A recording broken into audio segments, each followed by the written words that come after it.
And the issue is this. It's like if someone says, write a 10-minute piece for orchestra, the question is, how do I write something that is better than 10 minutes of silence? Right? And there's so much music that is not better than 10 minutes of silence, and I feel like I don't want to write that piece, right?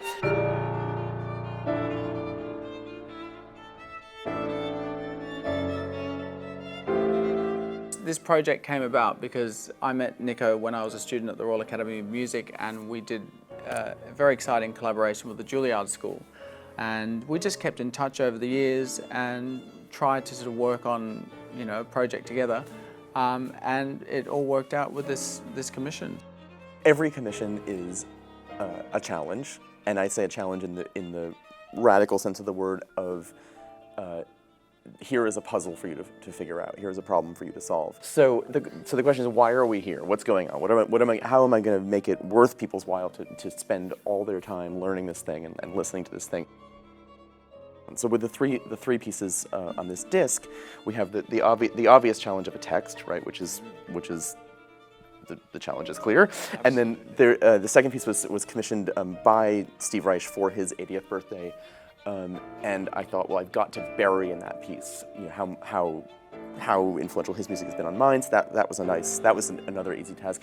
Responding to Webern is hard, because it just, in my musical landscape, it's so random. It's like someone dropping like a mysterious fish on your counter and saying, "All right, cook this." So, so to a certain extent, that's my attempt at rationalizing it. But I find even the scariest thing is a commission with no strings, with no pre-information. If someone just says, "Oh, we want a 20-minute piece for orchestra," I hide under my bed for like 6 months.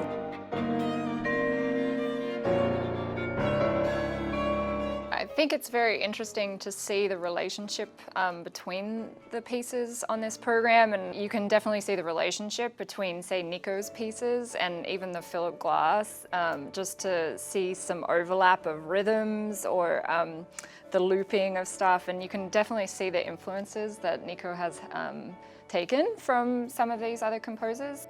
I find the most exciting thing about commissioning new music is working with the composer the months, sometimes years leading up to a commission or a recording or a performance, and actually working with the composer. The fact that we've had Nico Muhly actually in the country with us in the studio, commenting on, in his incredibly unique manner about what we're doing in the studio. So it's been really very enjoyable. He brings this sort of infectious energy into the room, and everybody just has this obviously enormous respect for what he's achieved as a composer in terms of how he makes all the musicians feel, we're all in this together and he's one of us, and it's sort of, we're making this product together.